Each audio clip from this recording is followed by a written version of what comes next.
who's not even starting anymore, has the lowest completion percentage under pressure. Yeah, man. I mean, their O-line's been worse than last year, which is crazy because on paper it's slightly better. Their weapons are better. The QB room is supposed to be better. Running back is worse. They did that to themselves. Another Bears ailment. I don't know, man.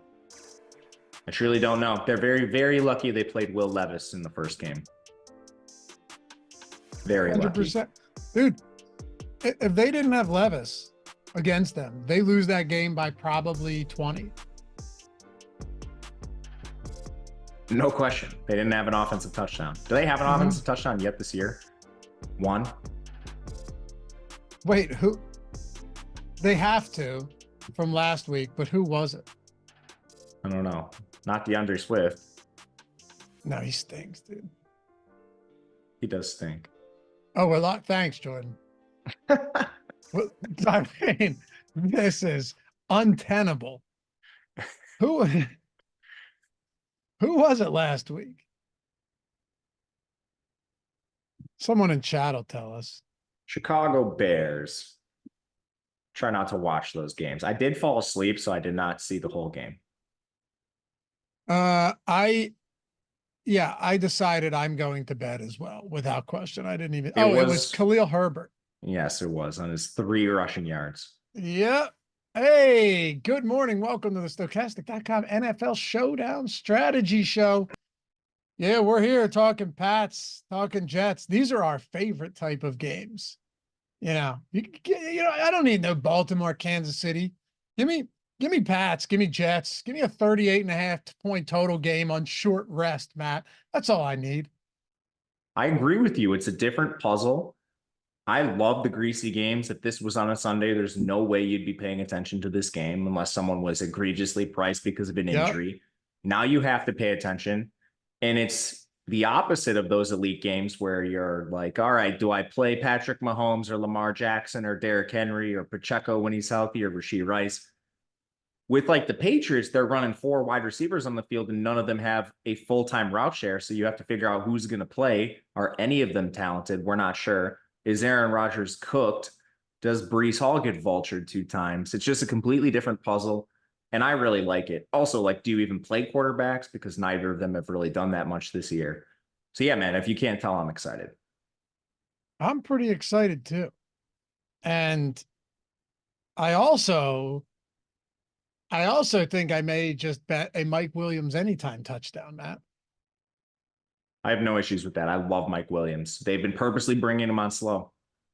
You know what? Okay, so check this out. You'll appreciate this. This is why we just beg you guys to odd shop, shop the odds. Plus 320 on Caesars, plus 360 on DraftKings, plus 372 on Pinnacle, on FanDuel, plus 490. That's an easy one. Even if you don't think he scores, that's worth sprinkling. Just so different than the market.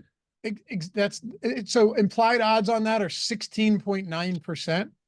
He would played 18% of snaps in week 1, played 65% last week. And I know he wasn't used a lot, but we saw DK Metcalf spring loose for a long touchdown against the Pats last week. Now it's at plus 500. So it's moving the wrong way. I think it's moving in the opposite direction of everyone else. Yeah. Yeah. All of the other books are where they were when I said it a second ago. So yeah, I mean, let's go, Mike Williams. Do you think he's viable tonight?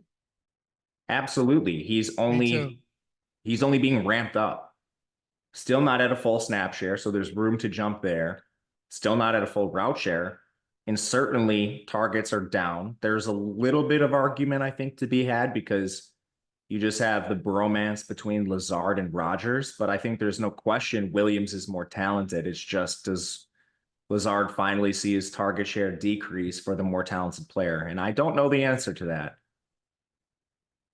I don't know the answer either, but I can tell you this much, that Mike Williams, if he's getting back to full strength, he's the type of guy that you'd be crazy not to at least look to him downfield a couple of times. I think you kind of alluded to this, but he's 6,200. I don't know if people are going to want to play Mike Williams at 6,200, which makes him, to me, that much more interesting, right? Like if 6,200, he's done nothing in 2 games, nothing. But like you said, they're ramping him up slowly. What's his ownership going to be today? It's going to be low. And I didn't get a lot of him in the Sims, but we've talked about this a lot. And I still think it remains true early in the season.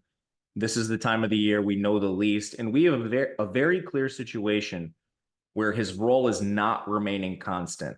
So if he continues to progress and play more routes, get more targets, the books are always going to be below on what his projection should be.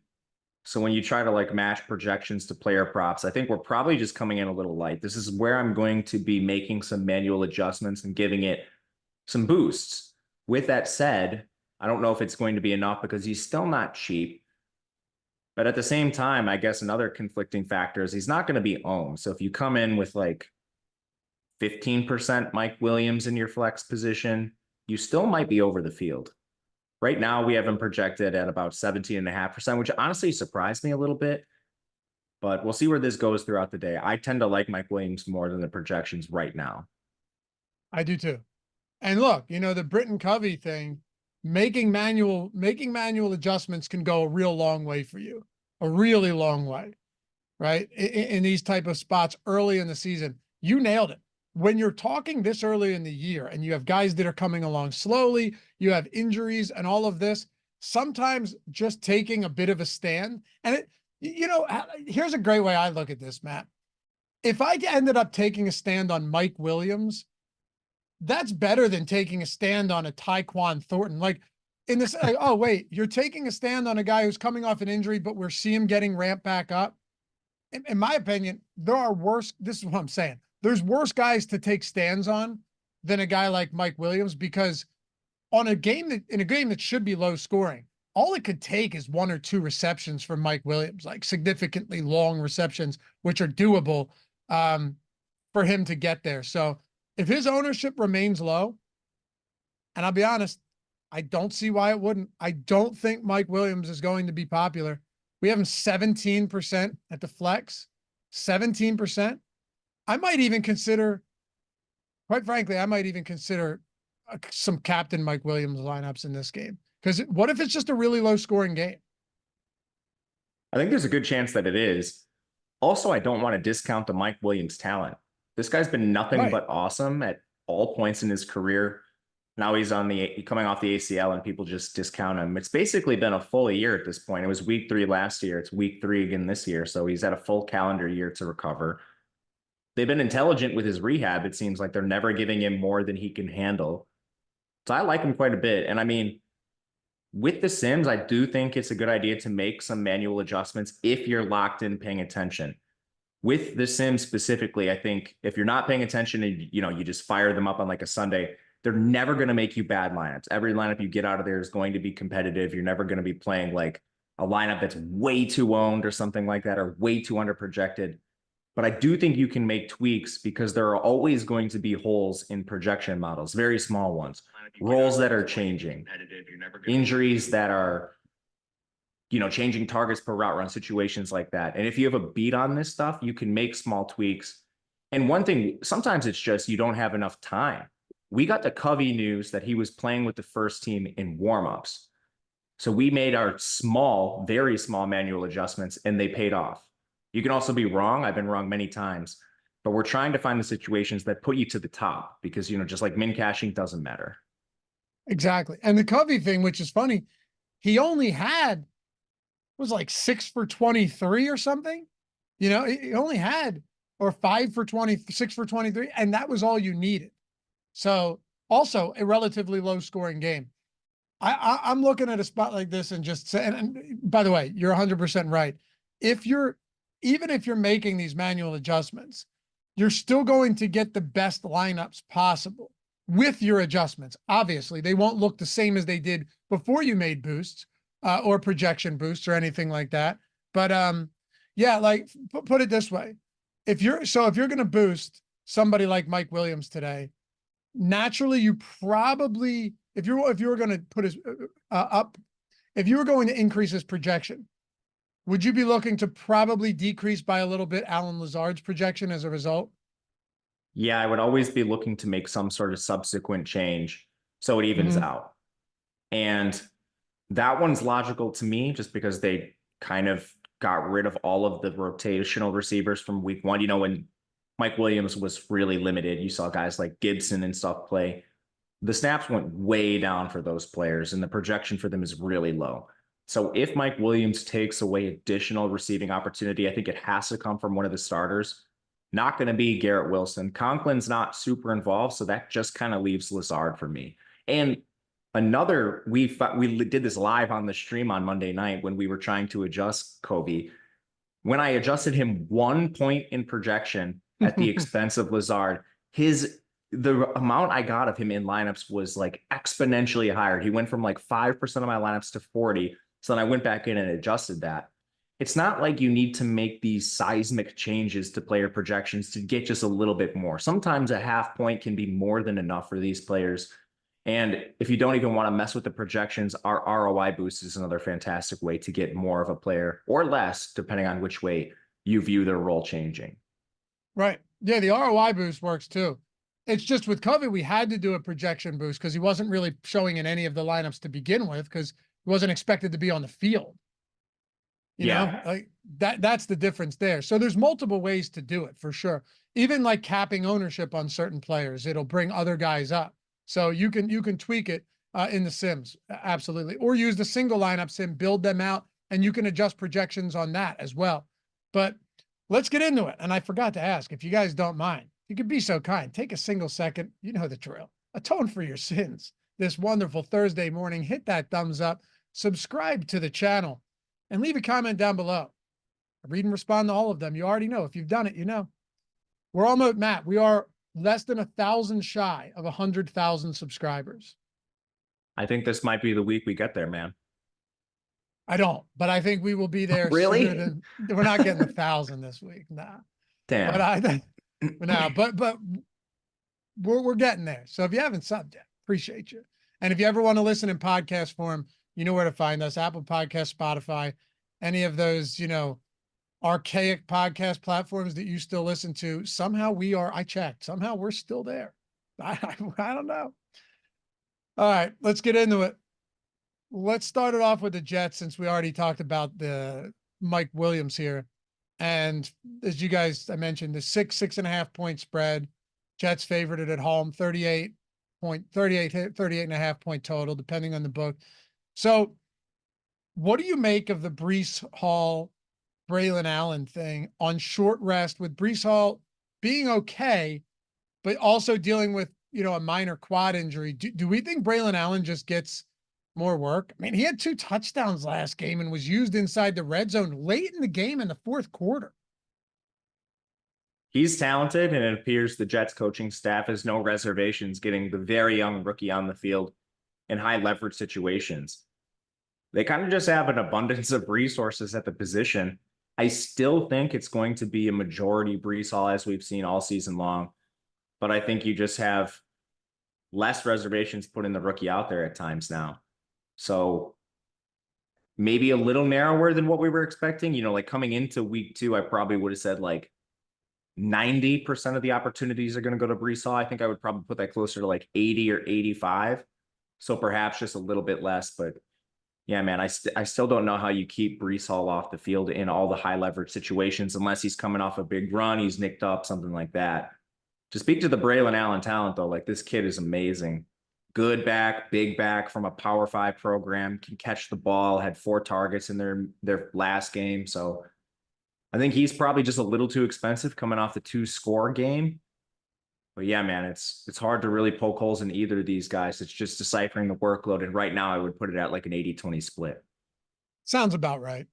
The only reason I was a little skeptical is because it is a short rest week, you know, and it might be one of those spots where, so I think game script could play relatively heavy in this too, Matt, in the sense that, like, if they're up, let's just say they're up early and the Pats can't get anything going on offense, probably a pretty opportune spot to just get Braelon Allen out there and use him a little bit more than you normally would.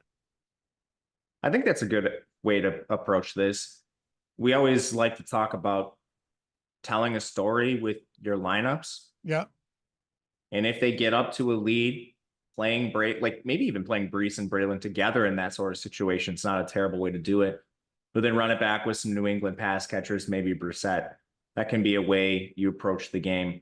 Braelon's not cheap, though, which is also a little tough. He's priced firmly in the mid-range. And for a guy that might get like 4 touches, I still think it's a little tricky to get to him given Lazard is 600 more. Conklin is significantly cheaper.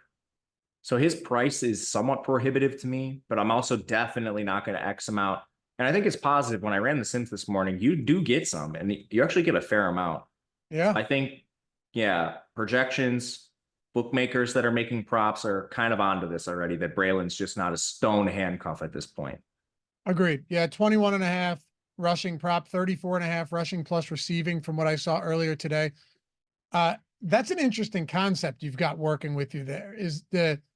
What about some Breece Hall, Braelon Allen lineups? That's actually not a crazy thought at all. And look, I actually do have some respect for this Patriots defense particularly in the run game.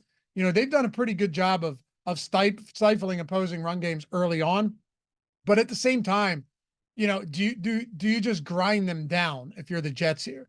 Because, you know, the problem I have, Matt, not to bury the lead early in the show, we're getting to it now, it's still early enough, is this Jets offensive line is pretty decimated, right? Like they already ruled out both the left side of their offensive line has been ruled out. They have 2 other guys who are legitimate questionables.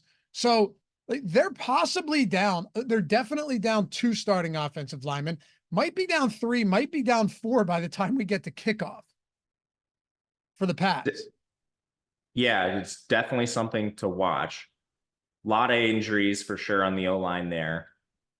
I think they're going to be without multiple starters too, and I'd be surprised if some of those questionable guys play.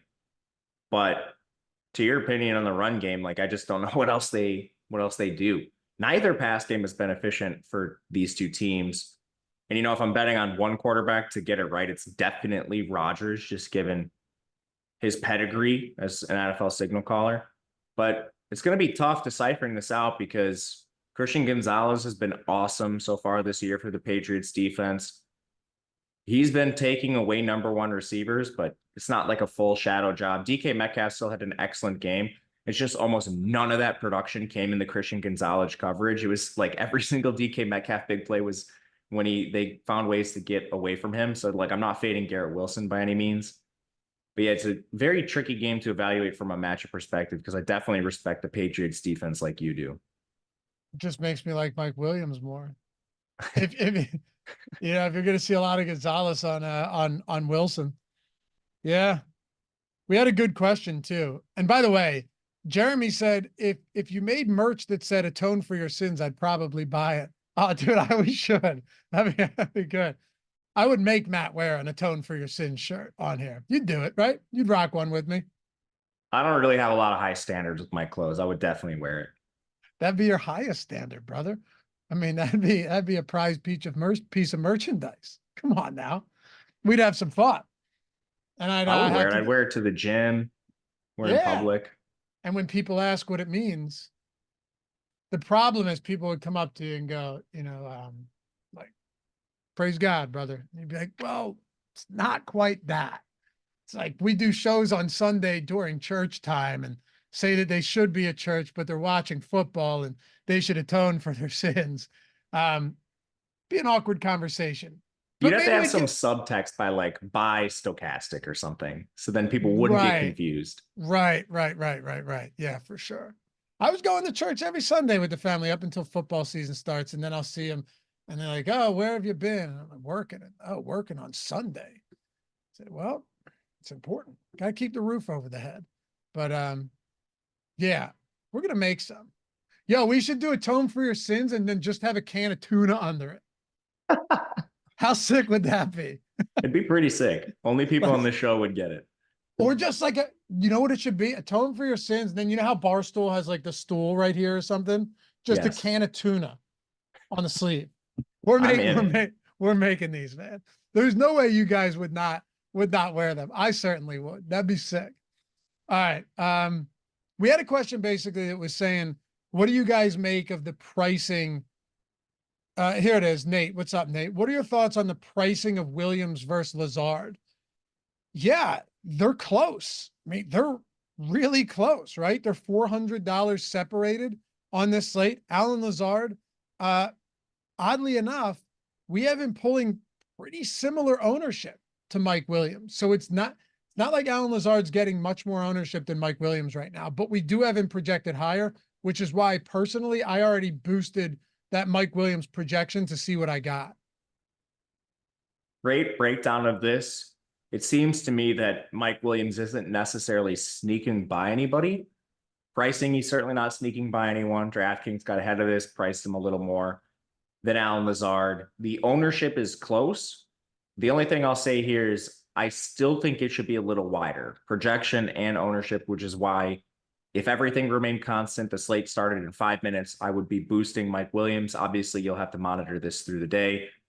Like if Mike Williams ends up being more owned than Alan Lazard, I'll probably go the other way. But right now, I think he's a more talented player who's in an ascending role. The only place for Lazard to go is down, in my opinion. Like he's not out targeting Garrett Wilson. I don't think he's even going to out target Mike Williams the rest of the way. So that's why I would give the boost, but we'll see how this plays out throughout the day and where ownership goes. It's probably going to be the hottest talking point of the entire day. I think you're right. But what you're saying is that while Mike Williams hasn't been great, you still think the ownership on Williams should be high. You still think basically the ownership on Williams is too low right now. Correct. If I was doing my own projections right now, I would have not a big gap, but a gap between him and Alan Lazard. Okay. But that is projection based. Like you have to definitely look forward. We're dealing with a two-game sample where Mike Williams has been limited. There is a chance that he is still limited. I don't think it's a very good chance, but you could disagree with me and go the other way. And one of us would be right, one of us would be wrong, but I could see that happening. I just don't think it's likely. Agreed. I mean, look, Lazard already went from 100 to 82% of snaps. Williams went from 18 to 65. You know, could you just see him ramped up a little bit more here? Maybe you want to make the argument that on short rest, he doesn't, and he still plays around that 65 mark. I would understand that as well. But, you know, the one spot I'm having trouble with is Aaron Rodgers just seems a little too expensive here for me. You're going to end up getting to Aaron Rodgers. It's just the way it is. It's just kind of the nature of showdown slates, right? That's just the way it is. And I totally understand that. But he has no rushing upside at all, right? At all. He has 1 rushing yard and -1. So 0 rushing yards on the season, net 0 rushing yards. He's not going to run. A lot of his pass attempts are just kind of those dumps to Breece Hall and let him work after the catch. You have the upside in Mike Williams and Garrett Wilson, no doubt about it. But it just doesn't feel like we're going to be seeing a 40 pass attempt Aaron Rodgers much in the future. So on one hand, I think it's entirely possible that you could just end up getting that game, the first game of the season, where the pass catchers end up kind of exploding because Garrett Wilson's good. Mike Williams apparently is getting healthier, is getting worked in more, playing more snaps. They do have those guys. But up until this point, we haven't only not seen that production, but we haven't seen the volume to even produce that production if we wanted it. I think this is a great breakdown of Aaron Rodgers. I'm going to be playing more of him in the flex than captain for a lot of the reasons you mentioned. No rushing. A lot of the target concentration is through Garrett Wilson still, so decent chance he's outscored by Wilson in the captain spot just with a lot of the targets being funneled there. With all that said, I do think there is some positive regression coming for Rodgers, which is why I'm not full fading him. Like, I do not think he's cooked. I think the underlying stats are actually pretty good. He has an interception percentage that's much higher than league average. That's just because he threw 1 pick on, limited pass attempts so far. And his touchdown rate is a little bit lower than what we would expect from a player like this. Otherwise, everything else is pretty decent for Aaron Rodgers underlying. I have no issues getting to him. It's just with the cap upside, I'm going to be playing more of him in the flex in the captain spot and trying to take Breece, some of the pass catchers. I don't even hate like a contrarian Mike Williams in the captain and then trying to jam Rodgers and the other guys in the flex. I don't hate a contrarian Mike Williams at captain. Obviously, Breece Hall at captain looks good. I would be fine if I got no Aaron Rodgers at captain. I really would. I'd be perfectly fine with it. I like Aaron Rodgers in the flex. I really don't love him at captain. And maybe Matt, maybe this is just me overthinking everything because it is one of these games that has a 38.5 point total. So I totally understand that. But I mean, just the likelihood of him being better, and I say better because it matters because he's not cheap. Like you don't need Mike Williams to be better from a raw fantasy points perspective than all of these guys.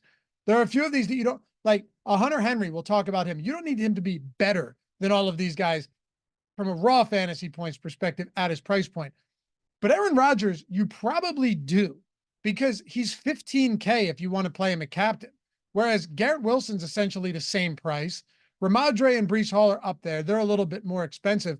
But I mean, Breece Hall is just, it seems like the path to Rodgers being the optimal captain without rushing upside is blocked by so many of the, like, it's blocked, I feel like, by Garrett Wilson. It feels like it's blocked by even a Mike Williams or something like that.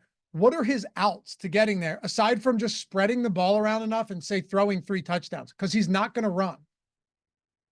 That's really it, I think. It's going to be tough. He's priced in a range where he still needs to outscore a lot of those guys, to your point. So I'm with you. I would much rather play him in the flex. Our tools are still suggesting he's over-owned in the captain spot. We have 6.2% captain ownership, 4.9% chance of being captain optimal, which is really low for a QB. Even Brissett's higher. Really? Brissett's at 5.1, yeah. But that might be their 1K difference in price. Like Brissett sort of gives you a different build. And $1,500 difference in the captain spot. Yeah. So sometimes it's not even, like they have a relatively similar projection, but the salary difference is wide enough where the optimals change. Also, Jacoby can run a little bit. He had 7 for 32 on the ground in week 1. Like he's not your prototypical rushing quarterback, but Jacoby Brissett can give you some rushing yards, whereas Aaron Rodgers legitimately can't. It's true. Tears Achilles again. Yeah. But from a captain standpoint, Breece Hall, and like I said, Matt, I'll go off the board a little bit. I like Mike Williams here at captain. Obviously, Garrett Wilson at captain is a great spot. No issues with that, especially given that his price point is the same as Aaron Rodgers. Those are the 3 guys for the Jets for me. Would you consider a Braelon Allen or an Allen Lazard at captain? Because I don't know if I can stomach the Allen Lazard captain. I don't know if I can stomach the Braelon Allen captain. I have more interest in Lazard, but honestly, not very much interest in both. And when I ran the Sims this morning, I was very happy to see in the top 150, this is unrestricted. I didn't do any boosts for this one. Less than 3% Braelon and less than 3% Lazard. That's about where I would want to be maximum between those 2 players. Okay. We had a super chat from Mike earlier. So a lot of my lineups are showing up as negative ROI, but weird stuff happens in Showdown. How much should I worry about that? I'm rocking Showdown with the tools, just trying to get better. How red is too red? Thanks as always. Now you'll be able, just keep building. You'll be able to build positive ROI lineups. Like if I'm getting red lineups, Matt, I'm going back to the drawing board. And one of the like I tell you guys all the time, if you want to cheat a little bit, like get a cheat sheet, run the Sims. Because even with the core package, you have the ability, with 1,000 lineups to run the Sims. Run that and see what type of builds you're getting. Or if you just have a steadfast lean on a guy and you want to boost him or you want to bring his projection up a little bit, which I'll probably do with Mike Williams today, then you can do that and you'll see it turn a little bit. But yeah, Matt, if I'm building with the tools and getting red and getting negative ROI, I'm going back to the drawing board. Yeah, I just went through a lot of them. There's a ton of highly projected positive ROI lineups.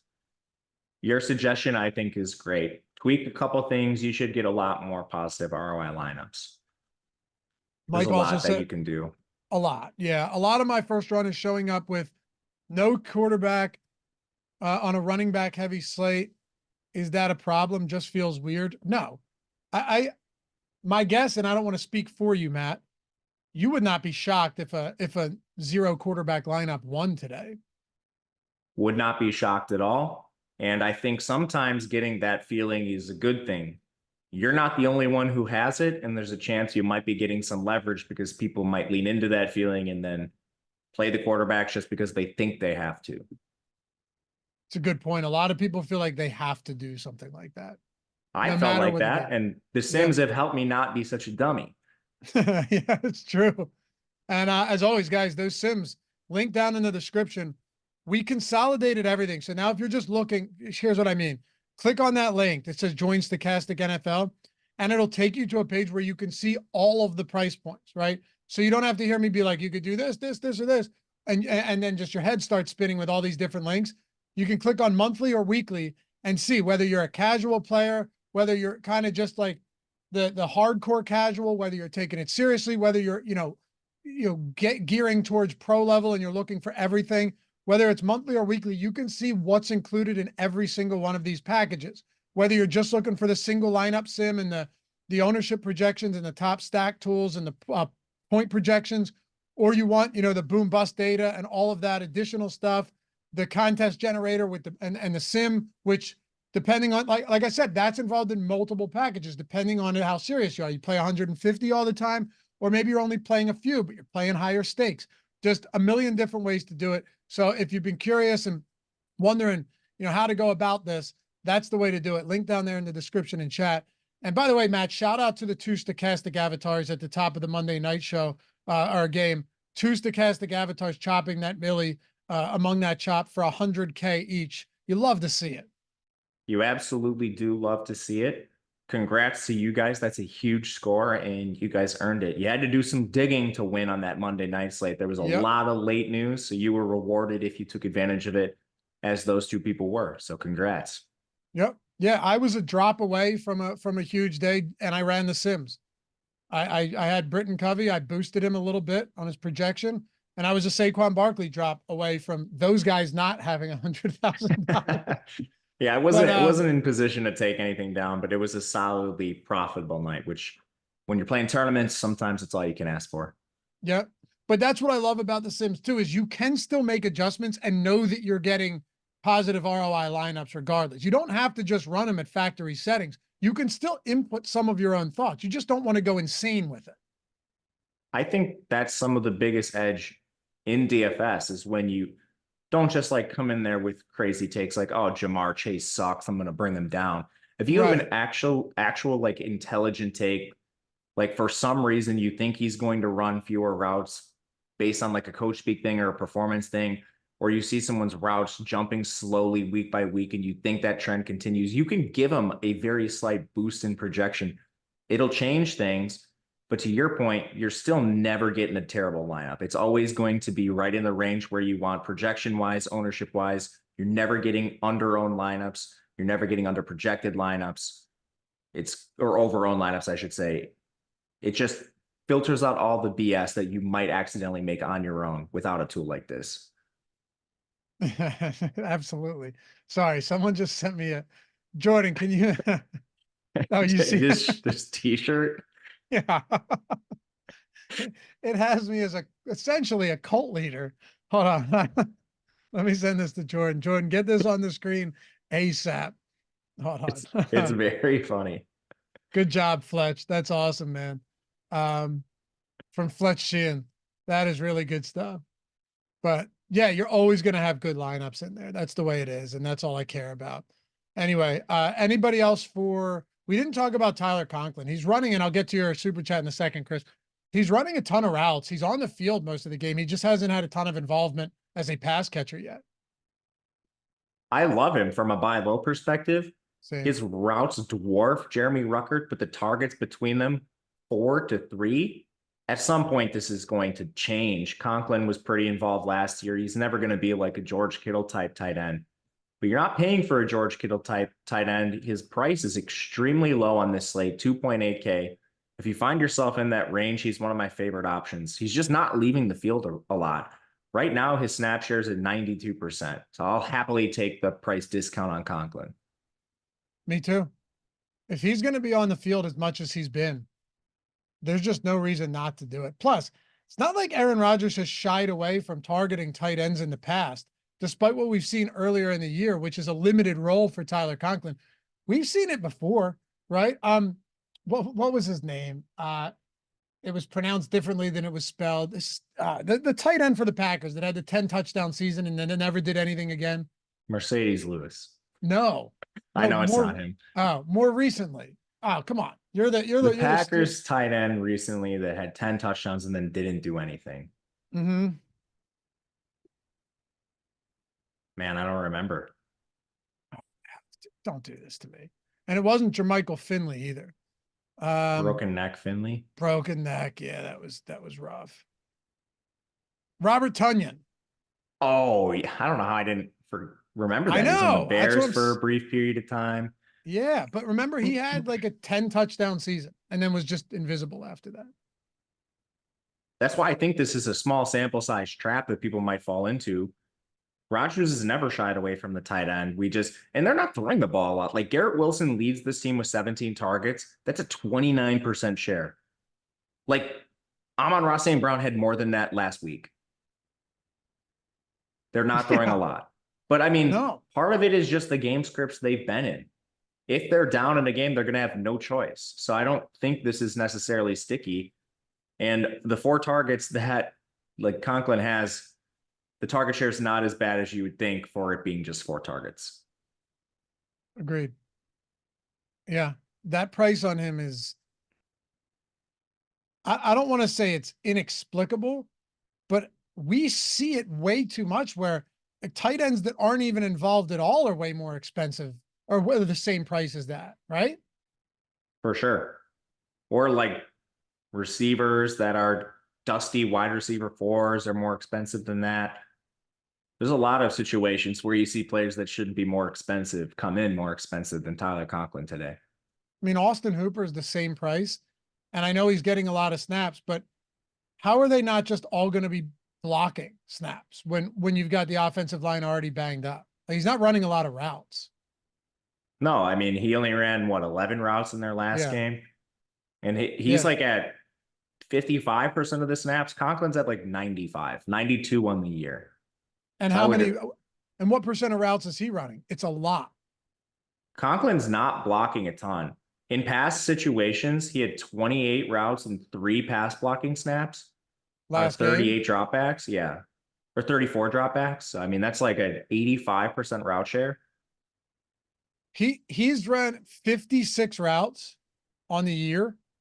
So it's like 90%.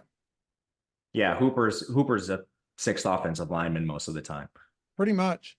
Conklin's a great value. Is he the best value on the slate? I think depends what you think of like Tyquan Thornton. I'm gonna say yes. I'm not particularly high on Thornton in this game. I think Thornton stinks, but he's on the field a decent amount. For sure. For sure. It's not great. All of these Patriots receivers are just dirt cheap. It's crazy. Except Hunter Henry. We can talk about him. Is there anything else on the Jets you want to talk about?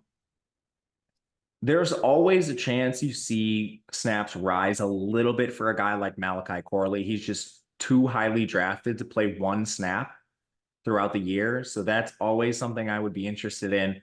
I don't think I'm willing to pay for it on a DFS slate like this, but he's at least a name I want to mention. If you play the Millie Maker, Gibson.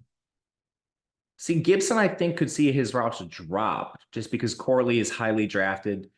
The reason I don't think they drop for Gibson is because he's valuable on special teams. Like, he's not really at risk of being inactive, but I think he is at risk of Corley like coming in and playing 2 or 3 snaps at his expense. Yeah.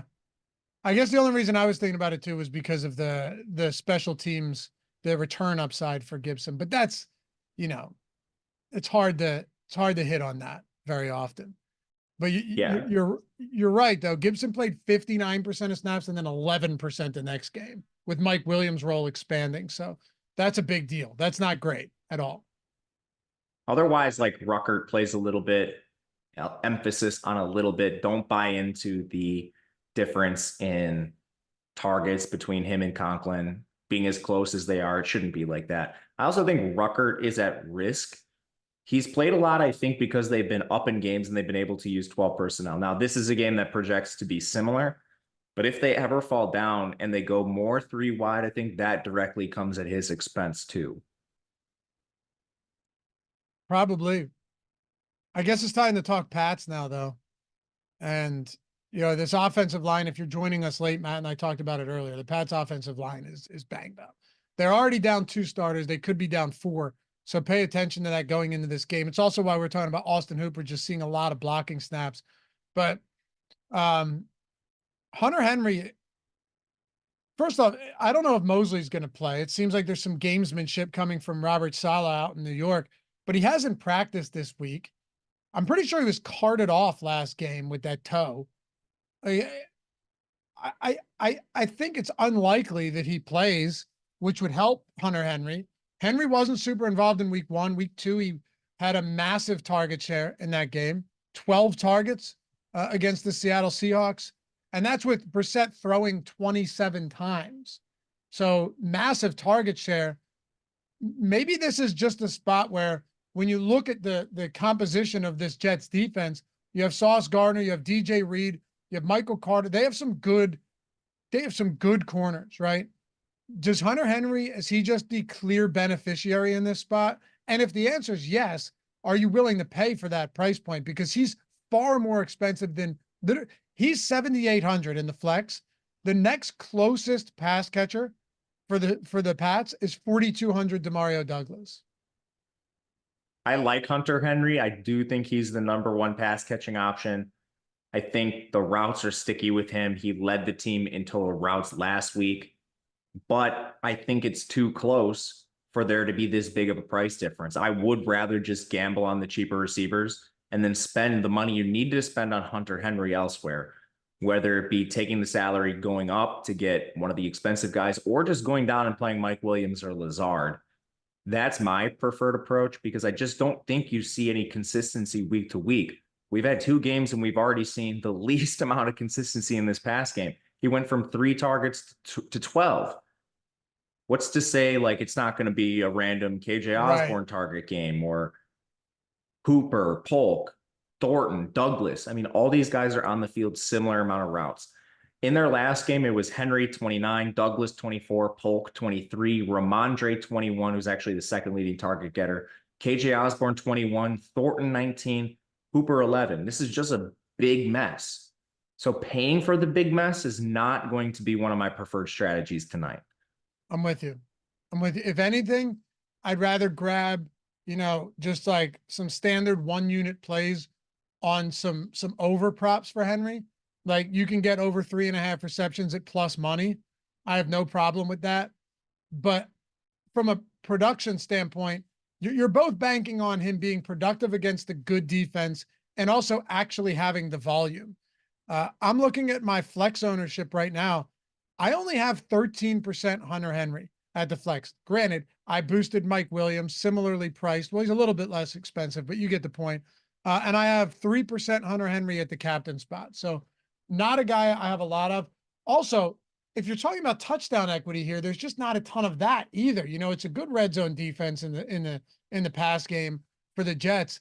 I like Hunter Henry in this game. I do think he'll be involved, Matt, probably a little bit more than you do. And all of your concerns there are justified. You broke it down nicely. But that still isn't going to get me to, an $11,700 Hunter Henry captain or even $7,800 flex. I don't think I'm going to be getting a ton of that this week. Yeah, I don't think I am either. And I do think he is the number 1 pass catcher on this team right now. But I'm also not 100% sure that persists throughout the year. You go back and you even just look at last year, like both these guys played, or like most of these players are the same as last year and played most of the year. Demario Douglas like out-targeted Hunter Henry 78-62. He played 1 more game in the regular season. So I think he's like a buy low considering this environment. Those 2 guys were both on the team last year. You bring in a highly drafted rookie in Jalen Polk, who did see his role rise in this offense week 1 to week 2. His route share was better, more targets. He's another potential threat to Hunter Henry. So I do think he's the wide receiver 1 pass catcher one, whatever you want to call it. But I don't think it's sticky week to week. And I would not be surprised if either Douglas or Polk just works right ahead of him this week and through the rest of the year. I do not love these pass catchers for New England tonight. I don't, even if one of these guys ends up being the guy, it's still such a brutal spot. You need a volume kind of like 8 targets, 8 catches, working around the line of scrimmage, because I don't think the scoring upside's good, to your point. And we did hear Gerard Mayo say that he needs to get Demario Douglas more involved after being going without a target last week. I don't know how much of that's coach speak, Matt. Quite frankly, I don't know how much of it matters.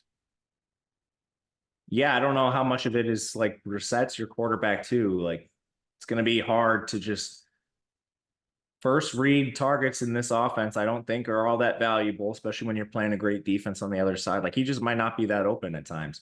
What I will say is Douglas did lead the team last year, so you can always hang your hat on that. He's already worked ahead of most of these players. The only addition really to the offense is Jalen Polk, because Javon Baker's not playing and Gibson's kind of an afterthought in the run game behind Stevenson. So honestly, the offense doesn't look that different. It's just, is Polk ahead of him? That's a question. I'm not sure. Neither of them have been very involved, but should get better, you would think. Yeah, defenses too. I mean, Jets defense in this spot looks really good for sure.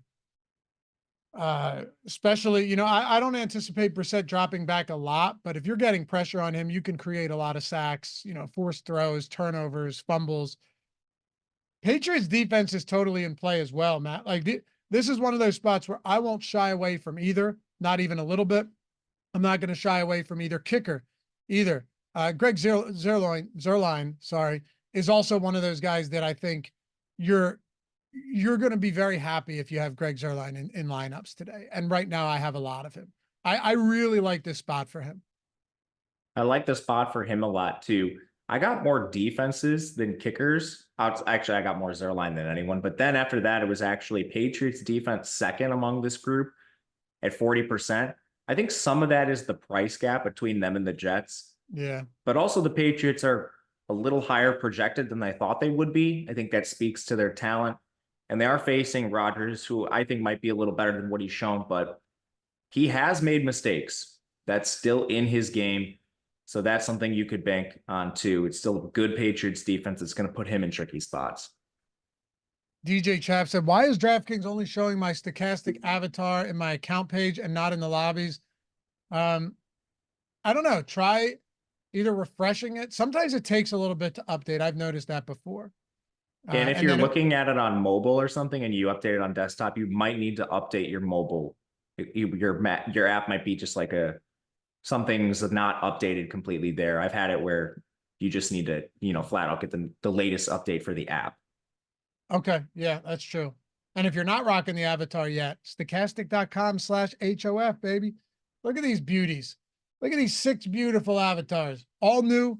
We completely revamped our Hall of Fame program over the summer. So for those of you guys that are just joining us back for NFL and you haven't been rocking it, you used to only be able to win once a year. Now, if you win once, all you have to do is rock the avatar. Download it at stochastic.com/HOF. Use it wherever it is you play.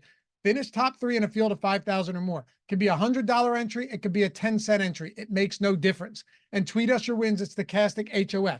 Include Matt and myself as well. You know, we have a good time reading these nice messages and seeing these screenshots.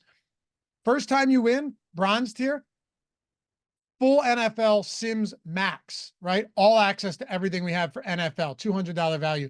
Win again in a calendar year, silver tier, you not only get another month, but you also get a week of any other sport you want, all Sims Max, right? So that's, say, football and basketball at the same time.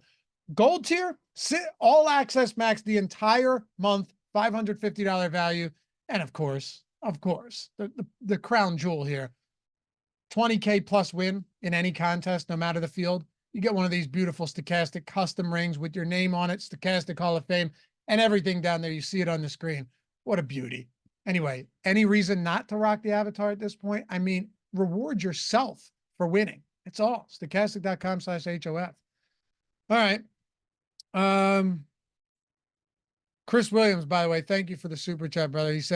Chris said, You knew this was coming. A tone, hit the like button, bring yourself some good karma, or don't, and report back how everything went. Yeah, hit that thumbs up. Are we over 100 yet? We should be, right? We got good people in here on the morning show. 160. Woo. All right. And Sean Geezy, what's up, Sean? One of the biggest heaters we've ever seen with a stochastic avatar. Not sure I mentioned, or if it was mentioned, but Bentley's out for the season. Not that he's a world beater, but losing your signal caller is rough, especially on a short week. He's referring to Juwan Bentley, linebacker for the Pats. Matt, any thoughts on that injury? Yeah, he mentioned calling the defense. It definitely matters. I do think the Patriots have pretty good depth. Some of that part of it is sort of hard to quantify for me. I don't know how much his leadership on the field matters calling plays or not.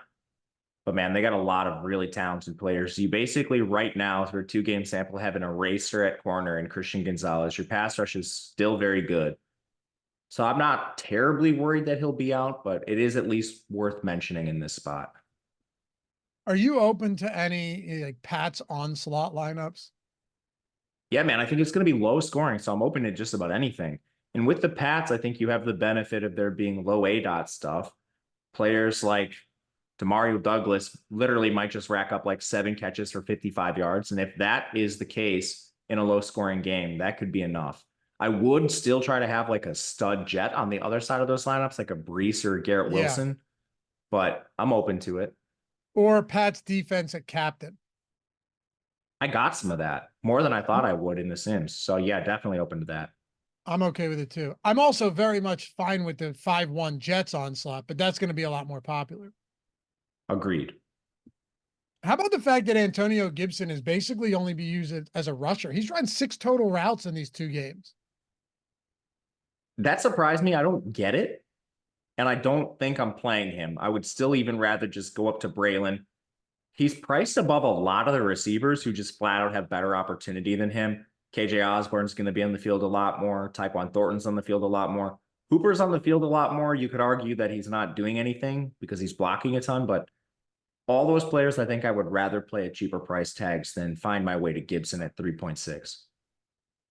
For sure.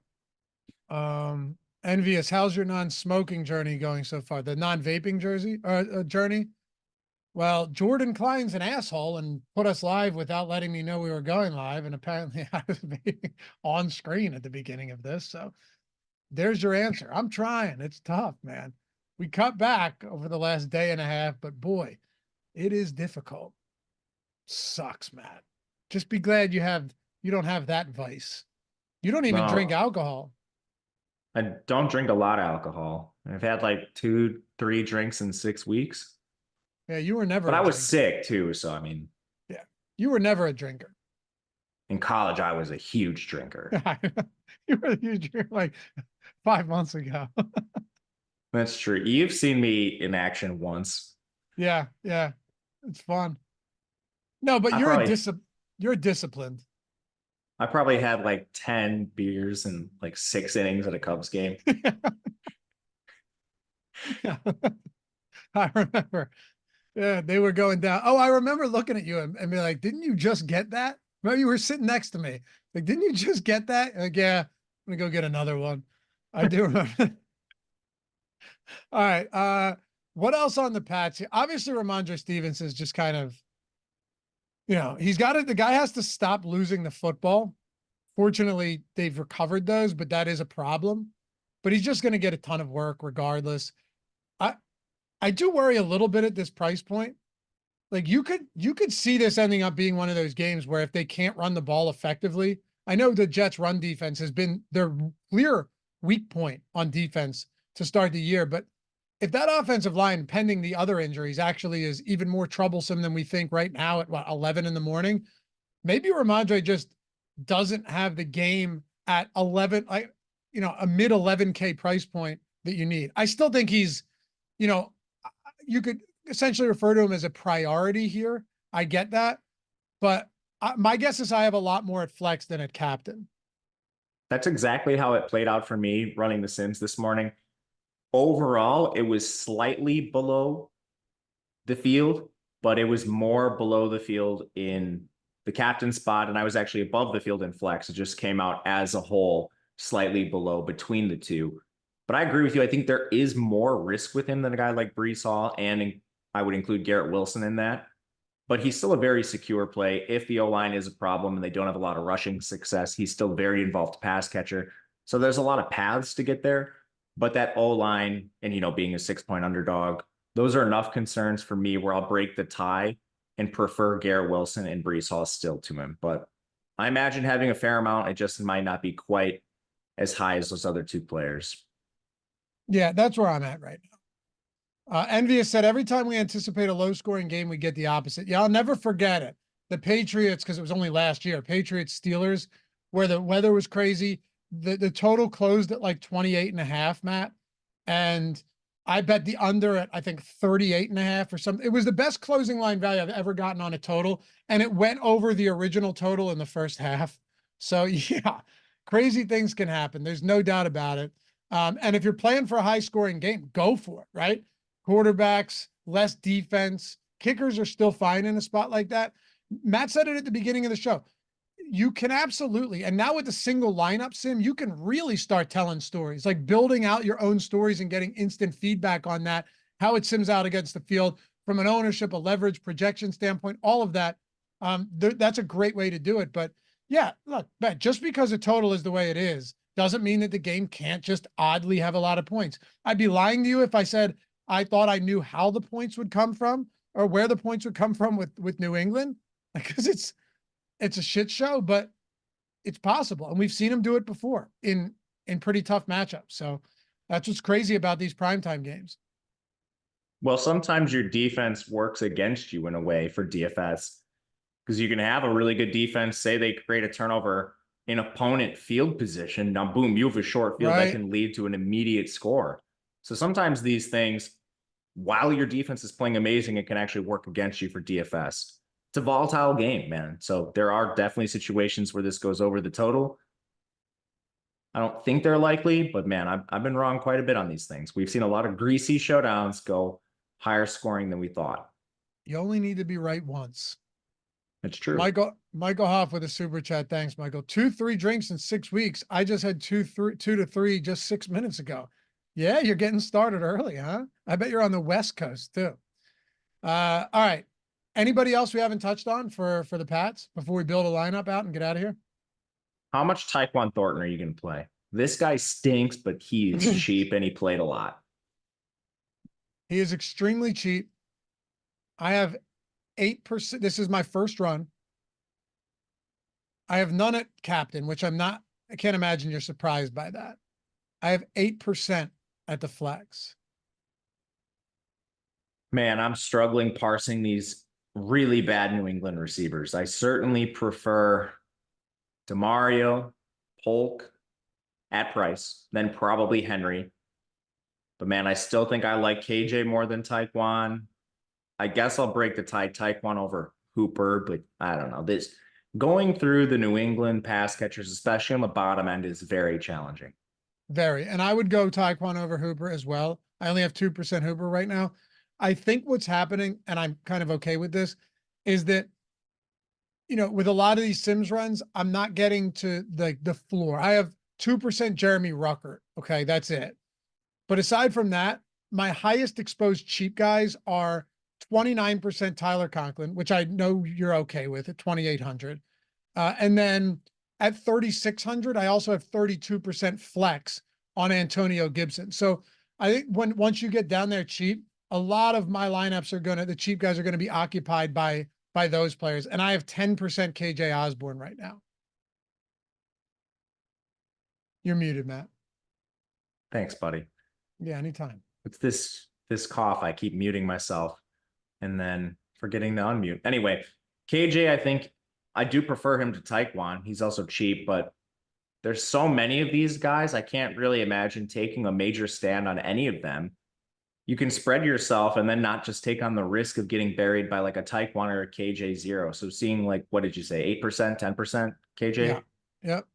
That's probably where you want to be just from a risk management standpoint. So you don't get absolutely buried by one of these guys, whether it's a zero or them going off, which is probably not likely. Should we go and build a lineup? Let's do it. Seems like that time.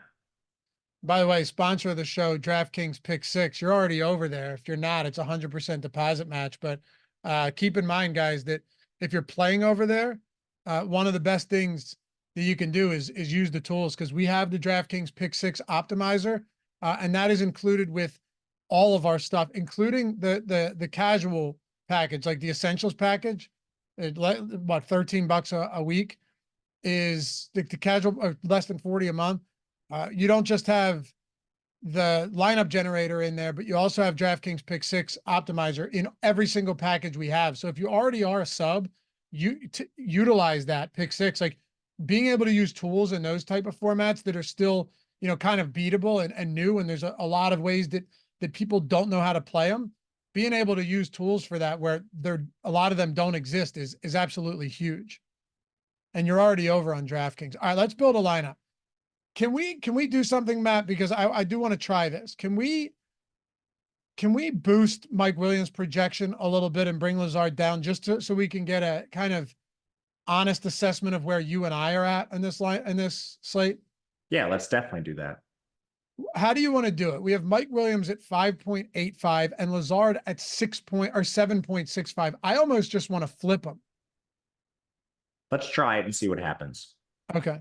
So I'll go 7.65 and then 5.85. I don't think it's crazy to flip them. I really don't. But again, this is just what we're doing here. Where do we want to go at captain?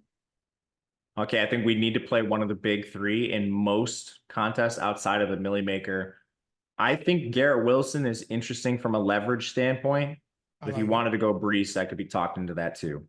Let's go Garrett. All right, Garrett Wilson. I'm going to throw Mike. Go ahead. No, we didn't talk a lot about him. I think he's an absolute stud right up there at the top. Yeah, sometimes you and I kind of forget to talk about those guys because they're kind of just obvious spots, right? So, well, we did. I mentioned it a couple of times that with his price being like Aaron Rodgers' price and being significantly cheaper even at captain than Breece Hall or Ramondre Stevenson, I think he's a great captain at that price point. I really do. 100% agree. I threw Mike Williams in there. All right, I'm going to just throw Breece Hall in. And I'll tell you right now, I'm not really anticipating us working with too many salary restrictions, even starting Wilson, Mike Williams, Breece Hall. All right, Jordan, did you flip those ownerships or the projections on those guys just so we're on the same page? No, 7.65. And then Lazard at 5.85. Lazard at 5.85. Just so I want to flip them. Just a quick flip. We're not going to get, complicated here. All right, Breece Hall. Shit. All right, so this is going to have to be a 0 Conklin lineup unless we decide that we can fit Conklin and Rodgers in. Conklin's only 2,800. I think you can get him in easily. Right, but I'm saying, do we want to do that without Rodgers? With Conklin, that's more of a conversation with the studs for me than it is with Conklin, because Conklin's at 2,800. It doesn't really matter what Rodgers does or like what Breece does. Well, you can go Rodgers and Gibson. Probably going to be very chalky though. We're on like what? Jets onslaught, sort of. It also, like, instead of Conklin, you could play the dusty Patriots receivers. You could. What if, so I just ran, it was 27% ROI with Conklin, Rodgers, and Antonio Gibson. My guess is it's probably a little bit too chalky. If we went with one of these dusty, who do you want to go? Do you want to go with Douglas, Osborne, Thornton? Who do you think? I would prefer Douglas. I think he's the most talented of those guys. Let's go Douglas here. All right.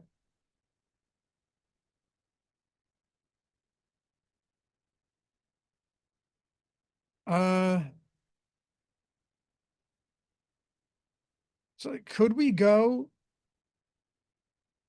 Could Rodgers work here? The other thing with the Jets onslaught, a lot of people are just scared of onslaughts. Like, they see one Patriot in their lineup, and even if it is a spread as wide as we have tonight, it's just like the same thing as, it's like the same thing as the no QB lineups. People are just kind of like averse to this. And our Sims generally like these kind of builds, probably because they're under-owned. For sure. So if you went Rodgers here, then you'd have Hooper, Gibson, Thornton. It's kind of gross. Thornton had a good route share. It was above 50% last week. I know.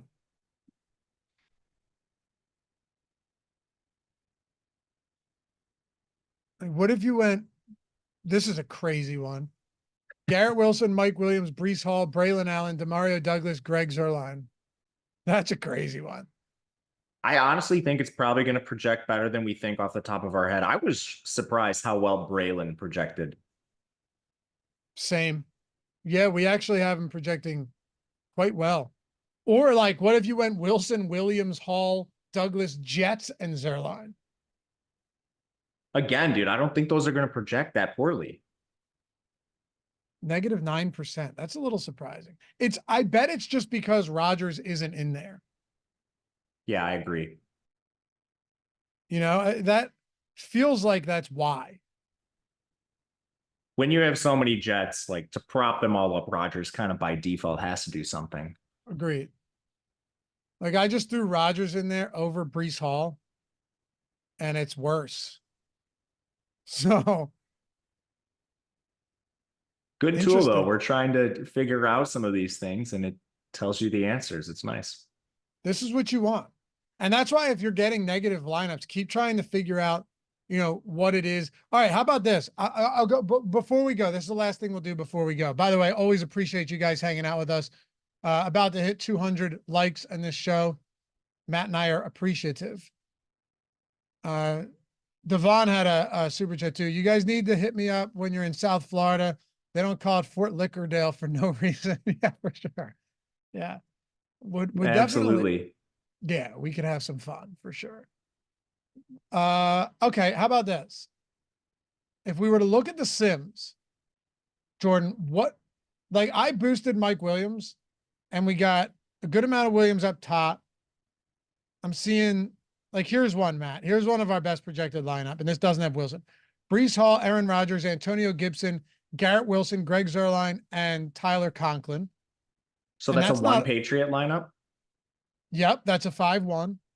Another 5-1 with the Williams boost is Williams captain, Rodgers, Hall, Wilson, Zuerlein, and Osborne.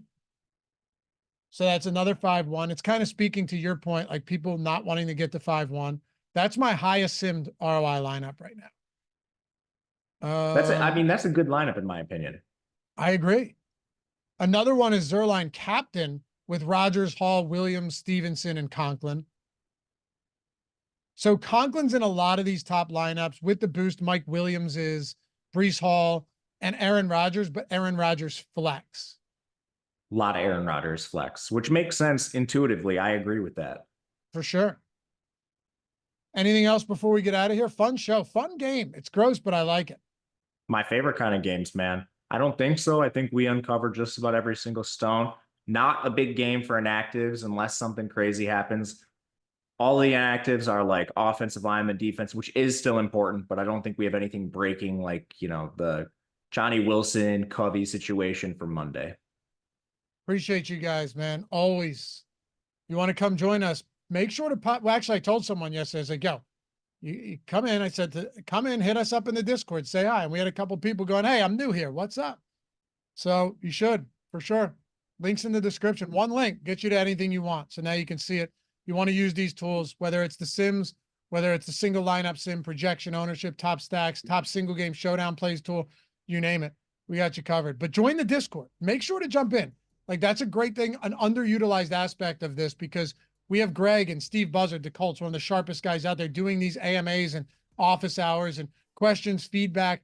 Any new tools we have, you guys beta test them first. So yeah, I mean, that's the type of stuff in the Discord. And if you're not in there yet, come join us, hang out. Any package will get you in there. Shout out to Jordan for producing this one. And Matt, we'll see him back here.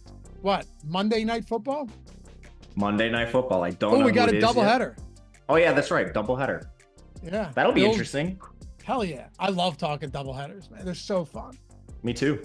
Jags, Bills, and what's the other one? Oh, Bengals, Commanders. Oh, it's going to be fun, man. We'll see you guys back here soon. Peace.